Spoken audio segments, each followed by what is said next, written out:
Do it, Steve!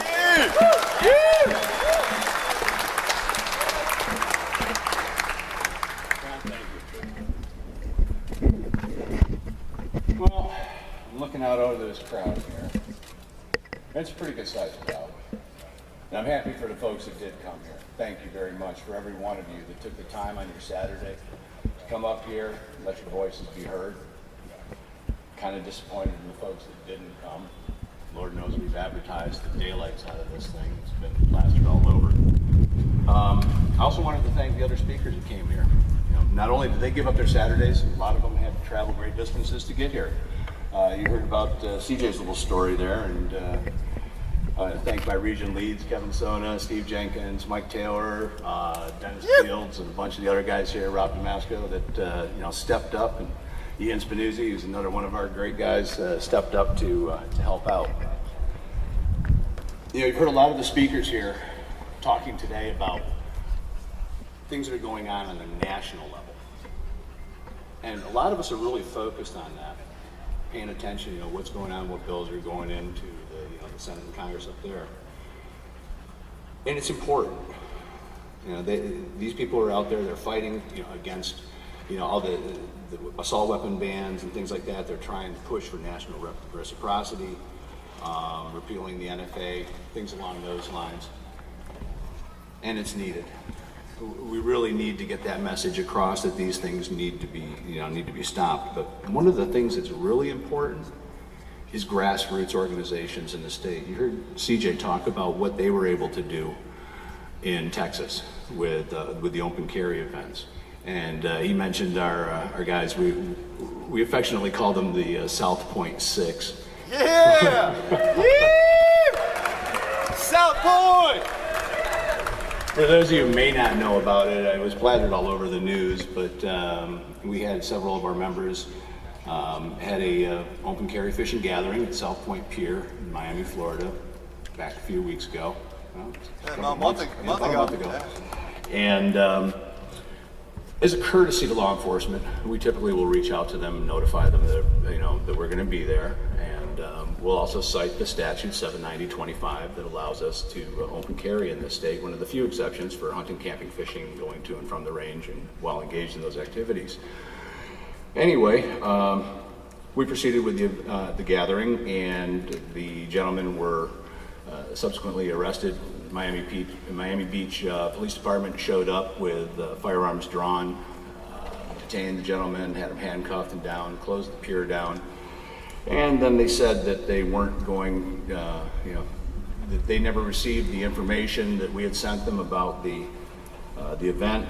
So now we're So now we're gonna have some fun with them in with the legal system. So we're gonna file suit against them for that. Yes, sir. I talk about the state level because we got to realize that everything that's ending up on the desks of the politicians up in Washington, D.C., at some point it's been tested out in one of the incubators, one of the 50 incubators that we have in this great country of ours. And that's, one of the nice things about freedom is that we're allowed to try some things, but not all of these things work. And just because you can doesn't necessarily mean you should.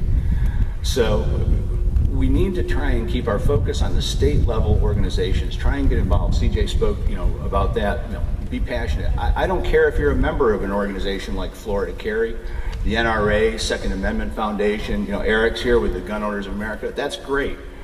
Organizations have a lot of power because they're numbers, but every one of us has that power within us. We can all sit down, we can all call our legislators, we can call them, we can write them, we can email them, we can visit them. For some of us, it's a long drive. This state, unfortunately, geographically, it's kind of difficult to navigate. If you're going side to side, it's an hour and a half, top to bottom, forget it, you're a day. So, going back to Florida Carry, we have a similar organizational start to the Open Carry Texas.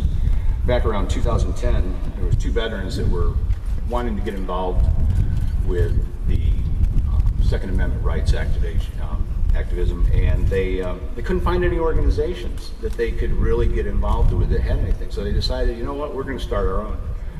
And Florida Carry was formed. And it wasn't too long after that, in 2011, we went and we actually got teeth put to the preemption law for the state, 790-33. Originally, that law, I think, was initiated in 1986, and it essentially stated that the Florida legislature was the only body that was allowed to pass any laws governing firearms and anything to do with that.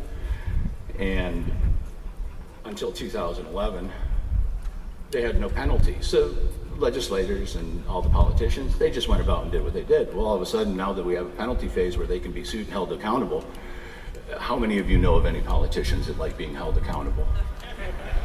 Yeah, they don't exist.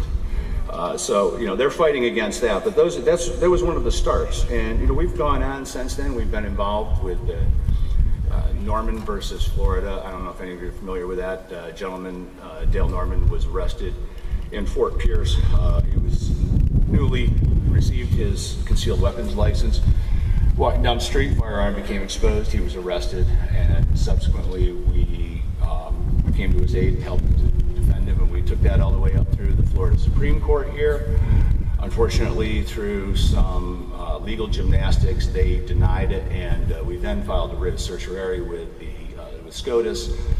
But again, as you're probably all aware, they haven't been doing a whole lot with Second Amendment cases, so they denied that. But essentially, it comes down to the fact that Florida doesn't really have the right to keep and bear arms. Now, it may say that we have that in our Constitution, and it may say that we have that in the United States Constitution as well, but effectively, we have a privilege. We have to apply to the state, we have to pay them a pittance, and then they will give us a license in which we can carry our firearms with us. So the right doesn't really exist. And this is one of the things that we're fighting. You know, CJ brought up all of the arguments that we hear, and one that I keep coming back to is, oh, but we have so many tourists. I really don't like the mouse. We have so many tourists that are coming here, and they're going to be shocked if they see somebody open carrying. Well, I'm thinking back, there's 45 states in the union that have open carry of some form. Aren't these people coming here from those states and visiting? So why should they be any more shocked to see it here than they are in their home state? Now, okay, yeah, we get some Europeans and other, you know, internationals over here, but, you know, when in Rome, do as the Romans do. We're expected to observe their culture and, you know, absorb it when we're there. So, you know, it's only fair when they're here. They should do the same with us. So, you know, why should we have to hide our right to be able to defend ourselves? There's no excuse for that. Yeah, it's really disheartening. We had this discussion last night. We were talking about the left and the right, and the left, how they all seem to kind of come together and congeal into one group. We're all typically independent thinkers. We think for our own. We form our own opinions. That's what makes us, you know, the conservatives or the Republicans or the independents that we are, because we don't follow lockstep. We think for ourselves. But we need to come together, as mentioned by everybody before. We need to come together, and we need to all unite for the one common cause, and that's the Second Amendment, for us to be able to defend our right to life and to, you know, just not let them infringe on it any more than we've already seen.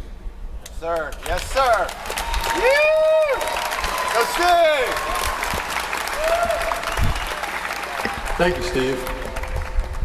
Yeah, sometimes when I come up here just towards the end of their speech, or